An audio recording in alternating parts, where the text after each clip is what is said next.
Hi friends, ఈరోజు అయితే నేనైతే శనగపప్పు మెంతి డ్రై మెంతి కూర కర్రీ చూపించాలనుకుంటున్నా నా స్టైల్లో. ఇది కూడా ఎక్కువ టైం కూడా పట్టదు, ఒక 10 మినిట్స్లో అయిపోతుంది.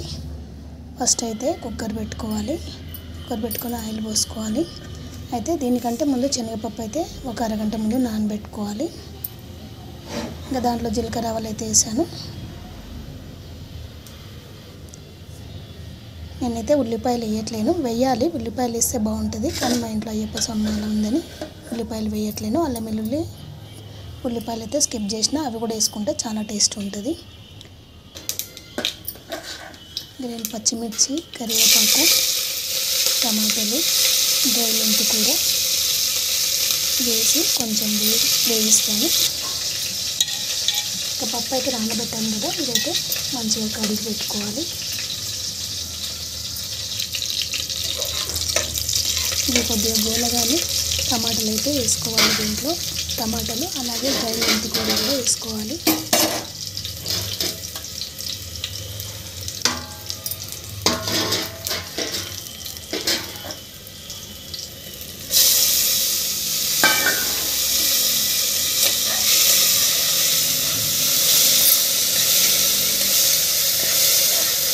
ఇలా బాగా కలుపుకోవాలి. కలుపుకొని దీంట్లో అయితే పసుపు, కొంచెం సాల్ట్ వేసుకొని కలుపుకుంటే ఏంటంటే ఈ టమాటాలన్నీ మెత్తబడతాయి. నేనైతే దొడ్డుకు వేస్తున్నా, మీరు ఏ ఉప్పైనా వేసుకోవచ్చు.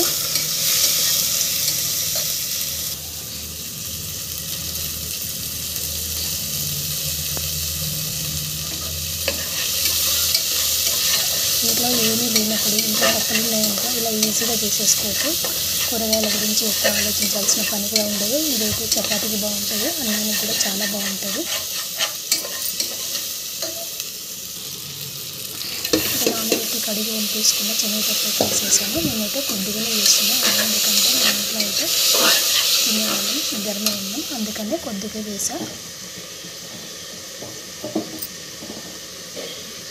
ఇంకా కారము,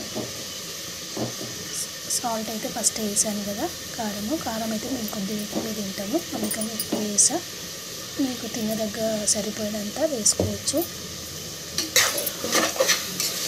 అయితే దీన్ని ఎండుకారం కాకుండా పచ్చికారంతో కూడా చేసుకోవచ్చు. నేనైతే ఎండుకారం కొద్దిగా పచ్చిమిర్చి అయితే వేసాను.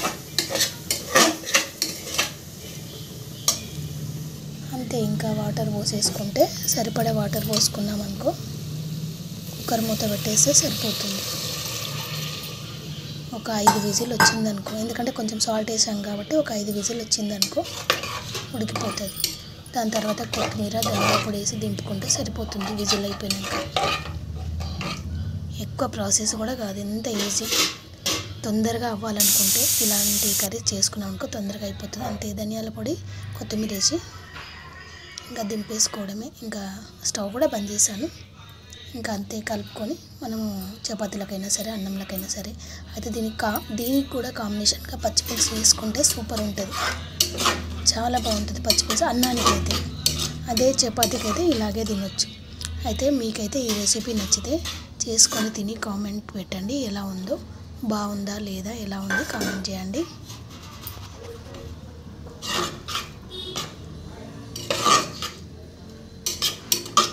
అంతే, ఎంత ఈజీ ప్రాసెస్ చూడండి.